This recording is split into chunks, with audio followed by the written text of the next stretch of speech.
Hey there! Hope you guys are doing well. So, I was craving something chocolatey and a little bit of chewy, a little bit of crispy and crunchy a while back. So, guess what I did? I baked chocolate chip cookies.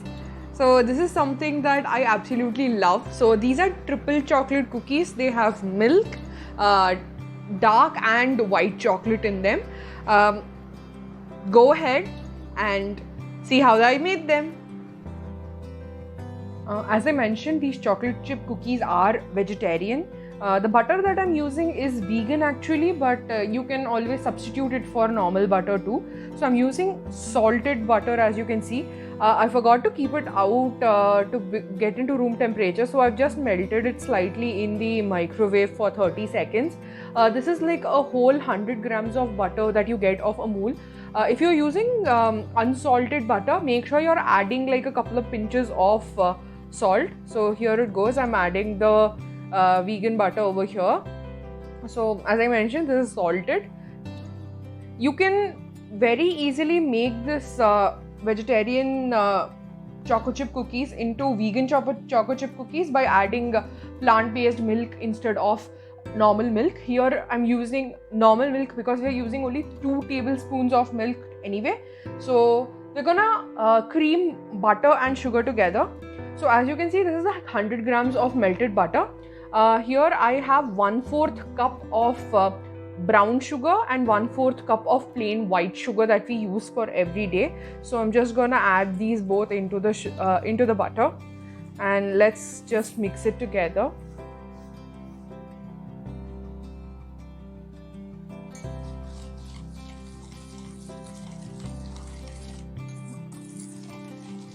Ideally, we need to mix it till it creams, but of course I'm using melted butter today and it's vegan, so I'm not sure if it's gonna cream, but it's gonna be fine anyway.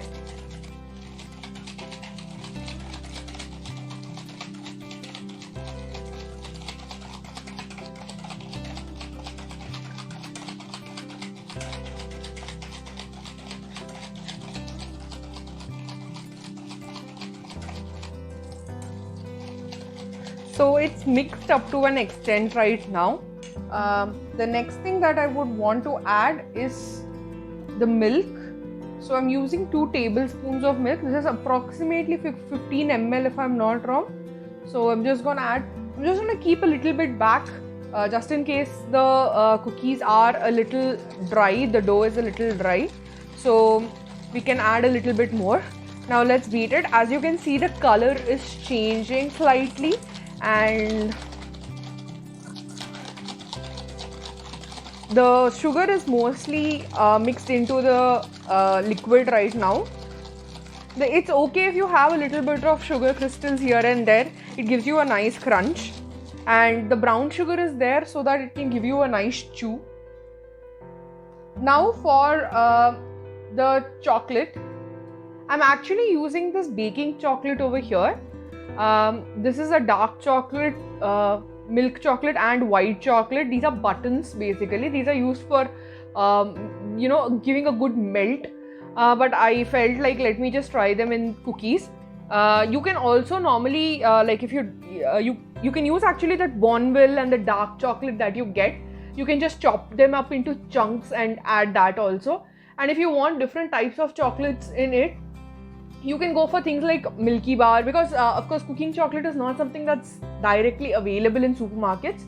So I just broke, they were in the form of buttons, and I just broke them into like a few pieces. So these are the chocolates I'll be using today. These will be the last thing to go into the dough because I want them to maintain that the chunk factor.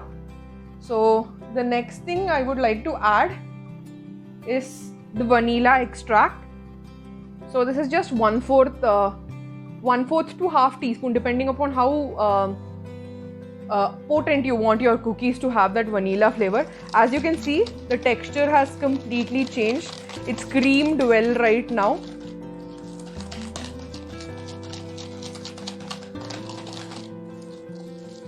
It has gone a little thick. As I said, we have reserved milk just in case for that.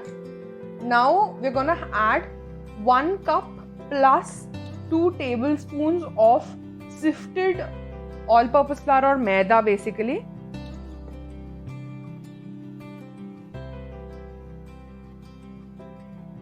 So it's just a heaped cup. If you can see, you don't need to measure a cup and 2 tablespoons. This is just a heaped cup of maida. I forgot to take out the whisk, so let's just take that out and go into with a spatula. I'm also adding half a teaspoon of baking powder, so this will help with the rise. Since we aren't adding any eggs, you need a little bit of that rise to come from the baking powder. So let's go ahead and mix it. You need to make sure you're not over mixing the dough, because you don't want to exactly work the gluten in the dough. So I mean, if you do work the gluten, they will be like hockey pucks and nobody wants to eat those. So just easily go ahead. You can always use your hands too, but because our hands are a little heat emitting, the butter does a little more work with our hands, so I don't want that to happen. As you can see, it's coming together slowly, but it is a little dry.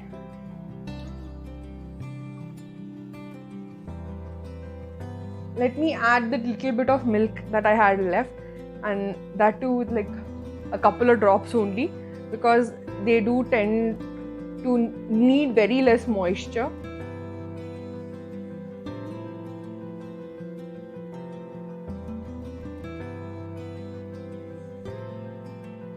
Yeah, so as you can see, they've come together quite well. Thank God I am not the one mixing this. Why is that, Vishal? Half of it would be on the table by now if I were to have to mix it.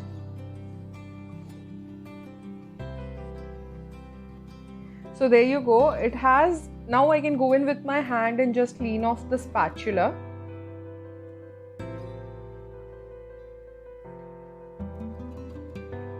Now it's a good time to go in with the chocolate that we have. So there goes the dark chocolate, there goes the milk chocolate. So like I said, these are the buttons that they come in, and I just need to break it up. And here's the white. Oh, there's a whole white chocolate button too.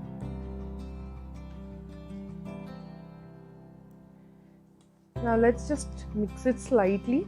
Don't give a whole lot of force. You're just breaking it up, and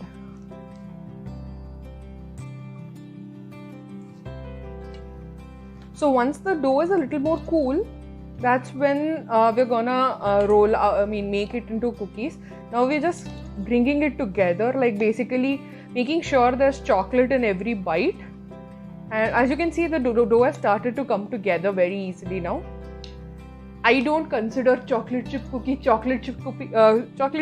unless there is like at least, let's say, 30 to 40% chocolate in it. This one actually, for 1 cup of dough, I've used a little over half a cup of chocolate. Do you like that, Vishal? Don't even get me started. I'm already feeling hungry. Okay, so yeah, the dough is ready. Now let's just chill it in the fridge for, let's say, half an hour or so, and then we can make cookies out of it. I'll get back to you once I start preheating the oven. So here we have our chilled dough. Now we're just gonna form them into cookies and put it in the tray. Ideally, you want to bake these cookies at like 180-ish degrees centigrade or Celsius.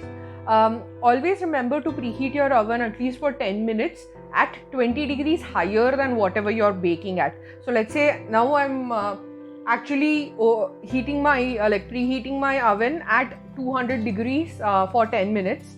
And let's go ahead and make these cookies. I'm just taking 1 tablespoon of dough. I'm making it pretty small. Is that okay, Vishal? Yes. Small bites, more number. So I'm just trying to form them into cookies. I'm not going to press them a whole lot because they have a tendency to spread. So let's go ahead and put them on the cooking sheet.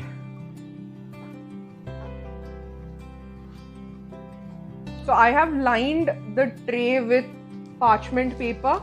It's up to you. You can even oil or just put a little bit of cooking spray on the sheet.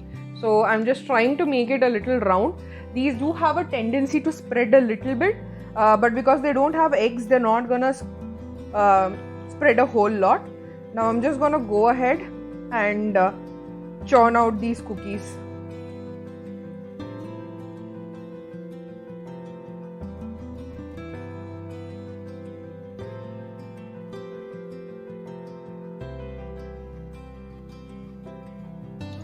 So here we have all the cookies made. This recipe should yield you somewhere around 15 cookies. As you can see, I have cookie dough left for 3 cookies. I'm gonna try bake this in the air fryer, and these ones are going to go into the oven right now. The oven is preheated at 200 degrees. I'm gonna reduce it to 180 and cook this from anywhere between 15 to 20 minutes depending upon its doneness and how you like it normally. So I like mine a little more chewier. How do you like yours, Vishal? Crispy. So I would like to take a few of them out at like around 15 to 17 minute mark, and for Vishal we are going to be cooking it till 20 minutes so that they become even more crispier, and I'll meet you after we are done with it. So here are my cookies baking right now. They are puffing up slightly. So let's see the progress after a while. Well, here is an update. You can see them rise right now. They will begin to fall soon. So that's when you will get that chewy texture. So here we have the cooked or baked cookies on the cooling rack.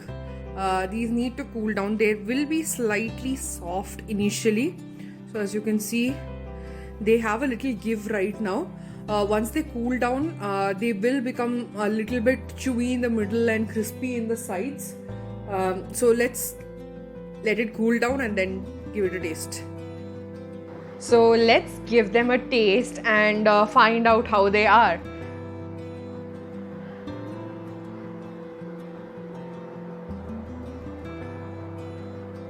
Nice and gooey.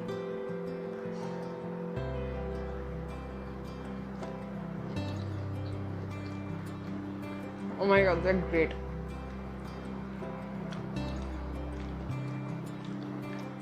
Vishal, why don't you give it a try too?